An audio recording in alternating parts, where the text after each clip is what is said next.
Bumiyahe kami ni Sheila papuntang Manila para sa kanyang day of surprises.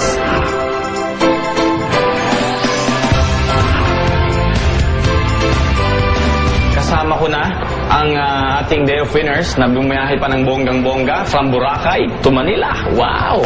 At eto, si Sheila, kasama kanyang friend na si Rachel. At ngayon naman, nandito kami ngayon sa isang bonggang-bonggang salon sa Tony and Jackie. At kasama ko ang may-ari mismo, si Mr. Sky Park. Hello, sir. Hi. Yes. Sir, you're Korean, right? Yes, yes, I can see they're very beautiful. So today, especially for you, I'm going to give you a hair treatment. We'll see hair treatment and haircut, and probably we will give her some up style so that she can have some gorgeous look.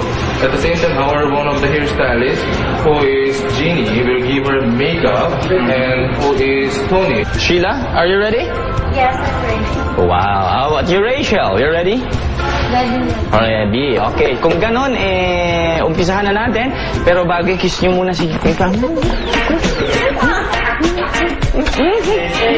Puro ka talaga kalokohan, Pekto.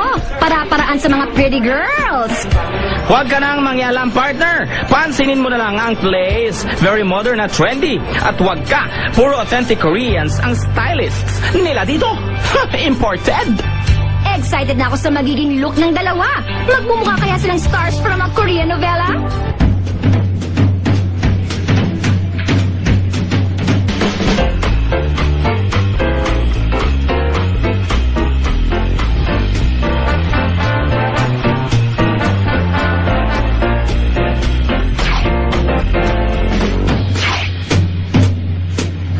Sheila, hi.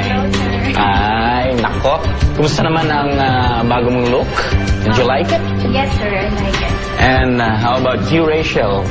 Feeling ko sila sa magazine. O, kita mo? Feeling niya raw nandun siya sa magazine. Naku, bonggang-bongga ito.